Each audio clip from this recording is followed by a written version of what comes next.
Com o direito civil constitucional, pessoal, esta ideia separada de proteção da pessoa em 3 camadas diferentes não acaba, tá?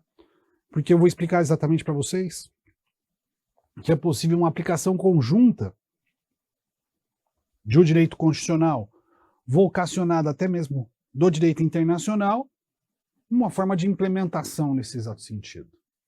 Mas eu quero conversar com vocês um pouco sobre aquela teoria pendular, família, contrato e propriedade. Lembrando que nós temos um pêndulo, e esse pêndulo vem de um lado para o outro, dizendo que eu tenho mais intervencionista e menos intervencionista. Onde o direito ocidental que eu marquei para vocês surge? Resposta: em Roma. O Estado romano estava pouco se lixando para temas relacionados a contrato, família e propriedade. Roma, meus queridos alunos, era algo muito próximo, para vocês poderem entender, de uma empresa multinacional. Não estou entendendo, César. Ela chegava num lugar e falava o seguinte: eu sou Roma. Ou você nos apoia, ou eventualmente morre todo mundo de forma democrática. Em boa parte, vários povos os apoiaram. Nós tínhamos até o norte da Europa, até basicamente o norte da própria África, foram até os bretões lá de um lado lá, e foi até exatamente o leste europeu. Roma não se metia em questões de família, contrato e propriedade, eu posso provar. O julgamento mais famoso do Ocidente, que foi o julgamento de Jesus Cristo, prova isso. Roma estava lá somente para executar a sentença. Quem julgou Jesus Cristo, de acordo com a Bíblia, foi o povo judeu.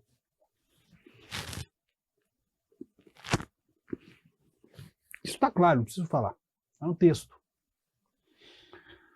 Ah, mas quem executou foi Pôncio. Foi, mas ele tentou lavar as mãos primeiro.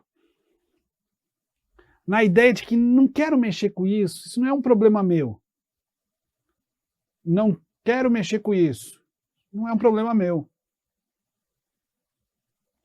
Então Roma não mexia em questões de família, contrato e propriedade. Não era de intenção e nem de projeto deles nesse sentido.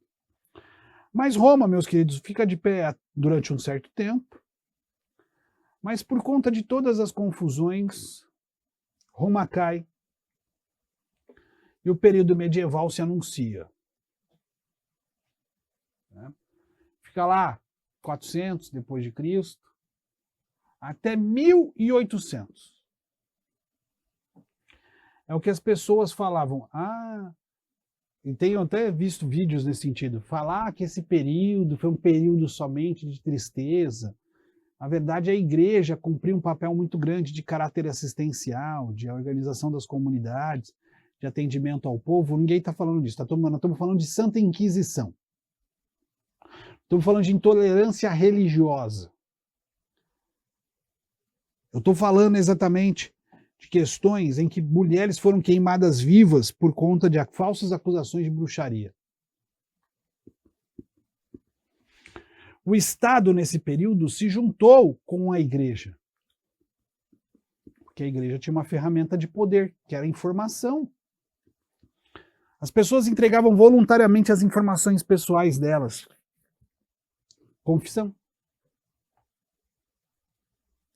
Então, junta a ideia da igreja, junto com a ideia da política, e deu nisso. Até que esse período não se sustentava mais. Porque ninguém queria trabalhar de escravo em propriedade dos outros todo o tempo. E aí existe uma tentativa histórica de se pegar esse pêndulo e jogar para cá. César, quando isso começa a acontecer? 1750, 1800. Que são exatamente a Revolução Francesa e a Revolução Industrial. Então, Roma, de novo, está à frente do papel Porque o Código Civil francês, por exemplo, ele, nesse exato período, quis acabar com o rei. Tanto é ele que retoma o conceito romano, querendo destruir tudo o que o período medieval construiu. Né? Tudo. É um momento muito importante aqui para nós, né? E aí, César, como a gente resolve isso? Essa ideia de retomada total. Isso aconteceu, então, em 1800. Revolução Industrial e Revolução Francesa. Nesse momento, o que se falava era: o ar da cidade inspira a liberdade. Vamos parar de ficar presos no campo, na exploração da mão de obra de poucos em detrimento de muitos. Vamos reconstruir a história. Eles conseguiram. Há quem diga que a maçonaria, não só ela, claro, mas ela foi fundada nesse exato momento com grandes objetivos libertários, com a finalidade, eventualmente, de impedir que certas e determinadas pessoas fizessem ingresso nesse sentido. Então esse é um ponto importante. Beleza? E também agradeço esse exato momento porque Napoleão tentou matar tudo quanto foi rei. E para quem lembra de história, pessoal, a coroa portuguesa vem para o Brasil nesse período porque estava com medo de morrer. Ele perguntou: cadê meu palácio? Aqui não tem palácio, filho, aqui tem pau a pique. Em 1800. Bem, qual foi o problema desse liberalismo econômico, César? O grande problema da Revolução Industrial e da Revolução Francesa é que o olho grande acaba com a sociedade. Quando as economias estão em desestabilização econômica, é um momento em que os sádicos gostam de agir.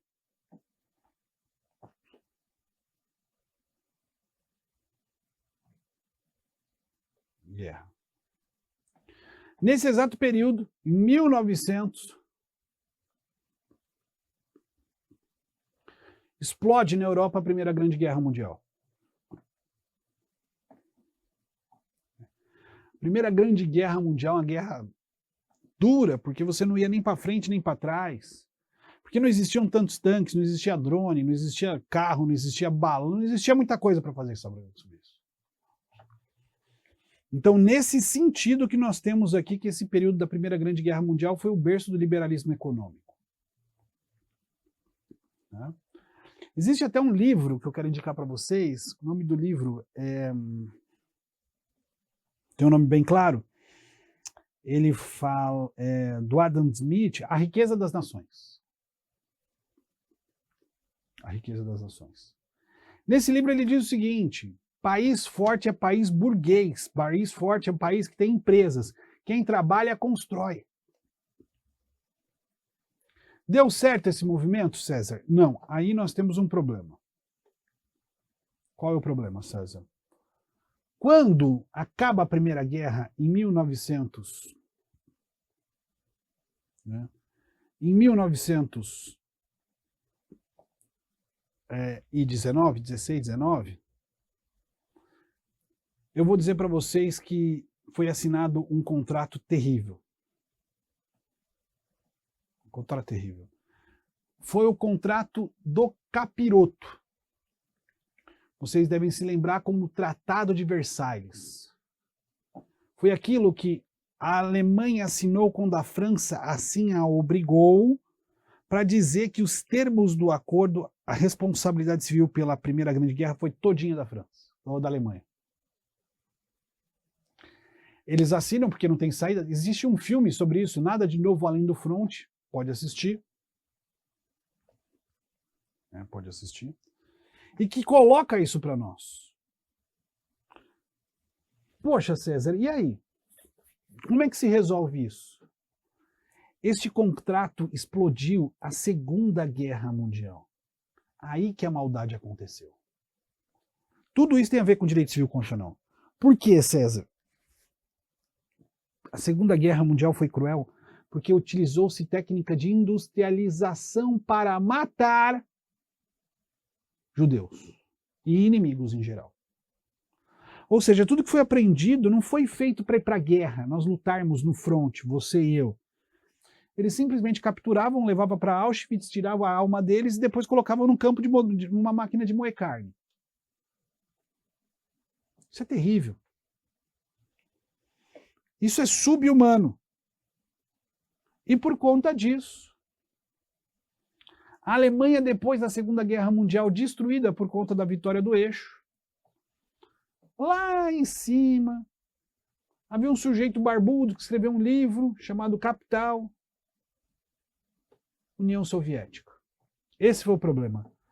Depois da Segunda Guerra Mundial, o pêndulo ficou ou aqui, ou o pêndulo volta e ele fica aqui, que são as revoluções sociais ou soviéticas. Desta lição que nós estamos tirando juntos, nós entendemos que os extremos são péssimos. E a melhor solução para o caso concreto, medium in virtus. O direito civil constitucional como um conceito simples, direito civil constitucional como conceito simples, visa exclusivamente uma coisa, o que, pessoal? Visa somente equilibrar esse pêndulo. Não é somente a intervenção do direito constitucional quando o Estado intervém. É a aplicação do direito civil constitucional também quando o Estado também é ausente em determinada comanda. Então, conceito básico. O que é o direito civil constitucional? É uma forma hermenêutica de interpretação, tentando diminuir os problemas de irritabilidade entre a interferência total do Estado e sua respectiva ausência. Maravilha? Esse foi o nosso primeiro tema, esse foi o nosso primeiro contrato, nosso primeiro contato. Espero todos que estejam gostando. Fiquem tranquilos que as aulas mais dogmáticas para solucionar os problemas do dia a dia vai chegar. Mas, por enquanto, eu preciso que vocês conheçam os fundamentos, porque isso ajuda na prática. Até um próximo encontro, até um próximo dia. Até!